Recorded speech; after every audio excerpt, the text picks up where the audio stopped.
Halo sahabat Indonesia.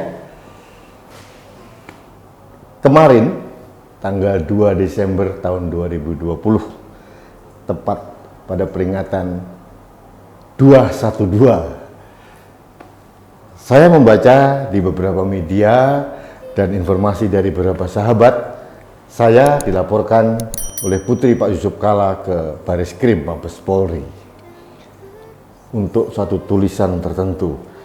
Jujur saya bingung tulisan yang mana ya, karena kebetulan saya itu suka nulis. Kadang-kadang sehari bisa 2 kali atau 2 hari sekali. Saya bingung tulisan apa, karena terlalu banyak tulisan dan seingat saya belum pernah menulis sekalipun dan menyebut nama Pak Yusuf Kalla. Karena saya tahu tentang Undang-Undang ITE dan saya benar-benar menghormati itu. Saya menjaga itu. Nah, setelah dapat informasi dari berbagai sumber, ternyata tentang tulisan saya tertentu yang sudah lama sebetulnya. Mungkin publik sudah lupa terhadap tulisan saya, dan mungkin saya sendiri pun hampir lupa tulisan tentang apa. Tapi akhirnya dengan laporan putrinya Pak Yusuf Kalla ini, tulisan saya jadi muncul kembali. Padahal menurut saya isunya sudah tertimbun dengan isu-isu yang lain sebetulnya. Menyikapi hal ini, saya bersyukur bahwa demokrasi di negeri ini telah bertumbuh dengan subur. Saya menghormati hak hukum dari keluarga Pak Yusuf Kalla, dalam hal ini diwakili oleh putrinya yang ketiga kalau nggak salah, dalam menjaga marwah dan kehormatan keluarga dari Pak Yusuf Kalla, karena memang keluarga ini memang keluarga yang sangat terhormat. Beliau pernah 2 kali jadi wakil presiden dan beberapa kali jadi menteri. Sekarang beliau juga masih menjabat di beberapa organisasi sosial. Saya akan mengikuti semua proses hukum apapun yang terjadi, ya. Saya menghormati proses hukum yang dilakukan oleh putri Pak Yusuf Kalla. Padahal jujur sebetulnya saya belum pernah sekalipun menyebut nama Pak Yusuf Kalla dalam tulisan saya yang dimaksud ini. Tapi saya tidak mau bersilang sengkarut pada saat kesempatan ini tentang tulisan saya tersebut, ya. Sahabat Indonesia, saya hanya melakukan panggilan sejarah saya, yaitu menjaga negara kesatuan Republik Indonesia, negara yang kita cintai. Saya begitu sayang pada negara ini, sehingga saya bersama beberapa teman yang lain melakukan tulisan atau menggugat atau semacam memprotes, bahkan mendukung sesuatu isu yang perlu kita lakukan. Ini adalah cara kami untuk mendukung Indonesia. Bukan sekedar untuk kehidupan sekarang sebetulnya. Ini adalah cara kami untuk menyiapkan negara yang sejuk, harmoni, penuh keberagaman yang indah bagi anak cucu kita nanti. Saya sangat risau dengan kondisi akhir-akhir ini, apalagi dikaitkan dengan kedatangan Rizik Syihab. Begitu datang, banyak melakukan ujaran-ujaran yang bernada kebencian, mengancam, menebarkan teror dan ketakutan, sehingga beberapa orang agak terganggu, terusik kenyamanan kita. Dan kita memberikan penekanan kepada negara untuk tidak boleh diam saja menghadapi hal ini. Ini yang saya lakukan. Jadi mungkin tulisan saya berkait pada hal itu, dan itu secara sadar saya lakukan. Itu bentuk konsekuensi saya dalam menjaga NKRI. Sahabat Indonesia, saya mempunyai prinsip bahwa hidup ini sekali, harus berarti kemudian nanti saya mati. Pada saat hidup yang sekali ini, saya tidak mau menjadi orang yang biasa-biasa saja, orang yang acuh tak acuh terhadap kondisi lingkungan kita. Saya mau berarti sekecil apapun. Sebagai rakyat jelata, saya bukan apa-apa dan saya tidak menginginkan apa-apa. Saya hanya ingin berarti menjaga NKRI dan Pancasila.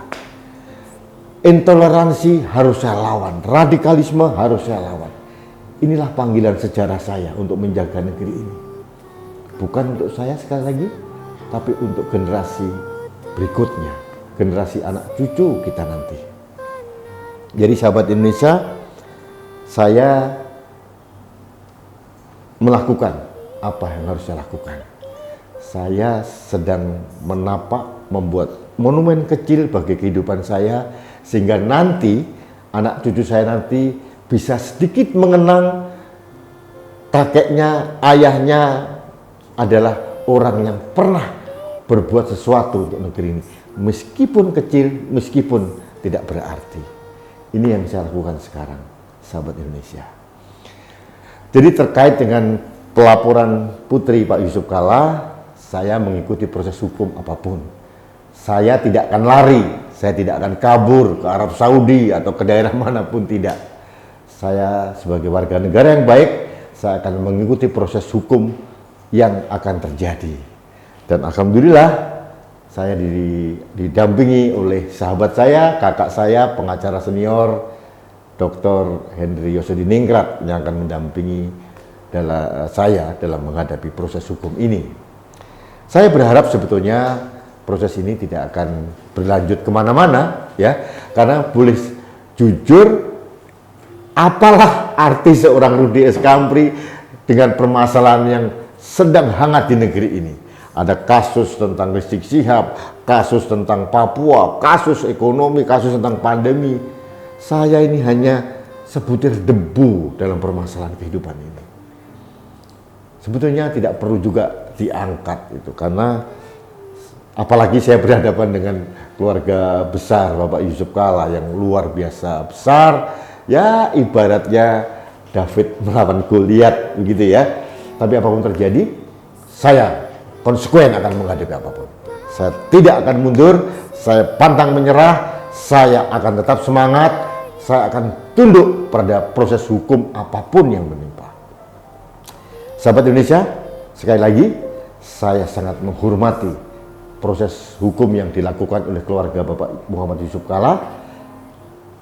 Yang kedua, saya merasa tidak pernah menulis apapun tentang nama Pak Yusuf Kalla dalam tulisan saya. Yang ketiga, saya mohon maaf kalau apa yang saya lakukan ini dianggap tidak berkenan bagi siapapun. Dan yang keempat, saya akan tunduk pada proses hukum apapun. Saya tidak akan lari dari tanggung jawab saya sebagai warga negara. Sahabat Indonesia, dalam kesempatan ini jujur saya sangat terharu. Begitu berita viral di media cetak, media TV, banjir dukungan dari semua sahabat-sahabat saya. Teman-teman saya yang saya kenal, belum saya kenal, hanya kenal nama, yang hanya kenal di media sosial. Beliau, teman-teman ini benar-benar terus mendukung saya. Saya mengucapkan terima kasih atas atensinya, terima kasih atas segala supportnya. Saya menghargai, membuat saya tenang, membuat saya optimis menghadapi kasus yang akan saya jalani. Sekali lagi sahabat Indonesia, terima kasih atas dukungan Anda, atas doa Anda, dan saya mengajak Anda semuanya, mari bersama saya menjaga Indonesia, agar Indonesia tetap indah dalam keberagaman, dalam kebinekaan, dalam bingkai negara kesatuan Republik Indonesia. Baiklah sahabat Indonesia, demikian opini saya hari ini. Mohon maaf sekali lagi pada siapapun yang tidak berkenan dengan tulisan saya atau opini saya. Sekali lagi saya katakan, inilah panggilan sejarah saya untuk menjaga Indonesia yang kita cintai. Baik sahabat Indonesia, jangan lupa like and subscribe kanal TV Anak Bangsa, kanal yang kami pergunakan untuk menyuarakan kebenaran dalam menjaga negeri kita yang kita cintai. Salam damai, Rudy Eskamri.